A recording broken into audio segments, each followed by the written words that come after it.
So my presentation is about driving manuals. With the way the world is always changing, with people must change with it. But sometimes change can actually hinder us. Everybody knows that if you want to, you can hop in a car and drive anywhere where you want to, anytime that you feel like it. Now, when you do that, did you know that driving itself is a skill? And under that skill, there are subcategories that you may also need to hone in on. Well, I'm guessing the last thing you guys thought about in doing so was driving manual. I'm also here today to tell you guys about why driving manual can be beneficial and help you with honing your skills about driving, and the ways it can help you around, not just driving, but your economy, your daily life, and everything else. Now, before we even begin that, manual transmissions are a dying breed. We all know that. Over 90% of the vehicles in America are automatic. Keep in mind that number, 90%, also in America. I'll explain that a little bit later. Now, to understand automatic and manual, you may not understand what the transmission is. So I'm here to tell you what the transmission is. The transmission is what is used to put the vehicle in motion. It's what transfers energy from the engine to put the vehicle in motion. Now, Universal Technical Institute did a very detailed explanation, but here's a summary of what a transmission is. A transmission is a component comprised of many gears to get the car going. Now, automatic transmissions, they don't require you to put any input in to get it to the next gear. Hence the name, automatic. It's done automatically, it requires no human interaction. Manual transmissions, on the other hand, require you to put input into the cars and vehicles. Now, you may just think, oh, putting it into drive, putting it into reverse, it's a lot simpler than shifting gears. You're right, it is. But in a minute here, I'll explain why that can be a hazard. So what does it take to drive manual? What do you need to know? When it comes to manual, you just have to have a pretty basic understanding of the controls and how to use them. But what are the controls? Not a lot of people know about what those are these days because, like I said, you just hop in, put it in drive, and go, right? Well, I'm here to tell you what these are. Controls. Up here you've got a shifter. Of course, it's not your conventional shifter. There's no P, R, and D, your park, reverse, neutral, and drive. There are numbers, 1, 2, 3, 4, 5, 6. It could range from 1 to 7 depending on how many gears your vehicle has. It also has a reverse. I'll get to that in a second. Then here you've got your pedals. You'll notice there's an extra pedal. What is that one? That is the clutch pedal. Not a lot of people know what the clutch pedal is because not a lot of people know manual. So you'll see that there's a clutch pedal, your brake pedal, and your gas pedal. And then down here, everybody may refer to that as your emergency brake. That's what you would refer to it in an automatic vehicle. But in a manual vehicle, you don't have a P here. So this is your P. That's called the parking brake in a manual car.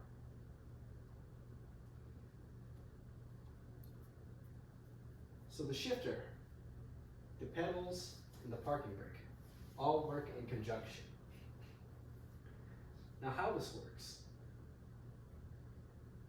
you need to control gears via the shift knob, but you also need to work the pedals. This is not just like your automatic where you just step on the gas and press on the brake. To drive manual, you need to have a combination of technique. Now, how to drive manual, I can explain that based on an article I read from Drive Testing.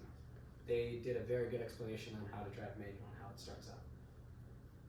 So, of course, with these vehicles, since you have to park with a parking brake, you have to shift gears manually, you have to actuate pedals. It's a very synchronized list, but drivetesting.com, .org did a very good explanation on steps to do this.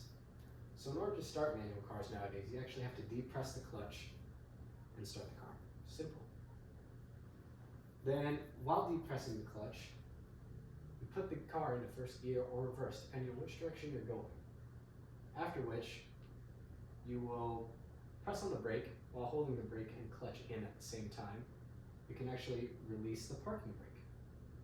That way, you're about to engage gear, but remember, you're holding on the brake so the car won't move. So after you put the parking brake down, you slowly release on the brake pedal while keeping the clutch pedal depressed. And then you'll slowly but gradually step on the throttle or gas pedal while slowly and gradually releasing the throttle. Now this is considered a balancing act. You don't want to just let go of the clutch and step on the gas, or vice versa. Let go of the gas and let go of the clutch.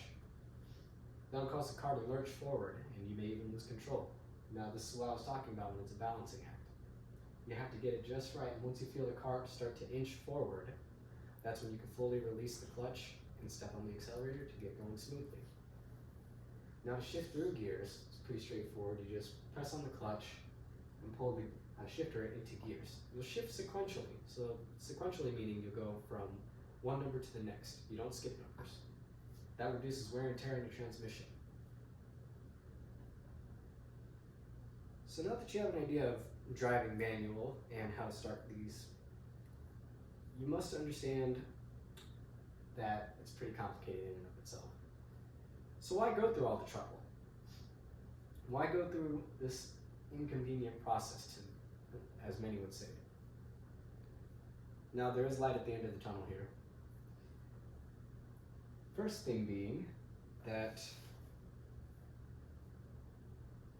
all throughout the world, I bet you didn't know that there are no automatic cars in a lot of these continents. Notice how I said earlier, 90% of the vehicles in America are automatic. That can't be said about the rest of the world. Europe, 80% of the cars produced are manual. South America, 70% of the cars produced are manuals. Now, the reason why, and the National Transmission magazine wrote about it, it's because other countries see it as a luxury. Automatic is a luxury. So they don't really consider manual to be a problem, yet America does. But then they don't realize the other pros that come along with it. Driving itself, as I mentioned, is a skill. But notice that when you take away the aspects of driving, controlling the vehicle, you no longer focus on driving itself. Distractions come along. Hazards are put in place. Eating, drinking, mobile devices. But when you're driving a manual, you're engaging, you're controlling the vehicle. You're focused strictly on driving. That is 100% surefire way to maintain focus on the road and focus on driving.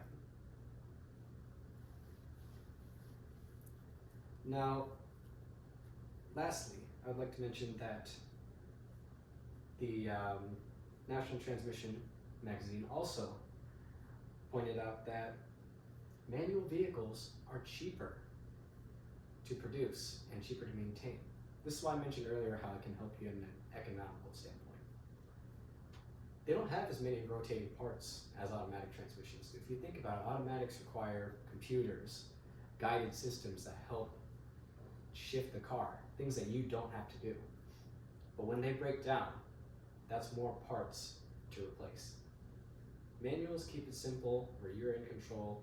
There's no computer system, there's no assemblies required for shifting. It's just you and a control knob with pedals. One extra pedal to be exact. And if you think about that, in the long run, that's less production of hazardous materials, that's increase in sustainability if you can drive correctly, and you don't have much wear and tear on the rest of things.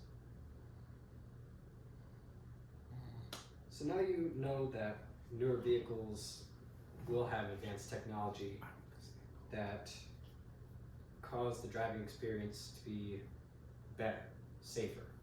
At the same time, that allows room for more distractions. But awareness behind the wheel will definitely be an important factor in safety.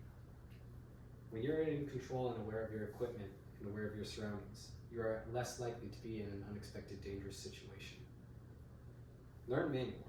It might just be your saving grace behind the wheel someday.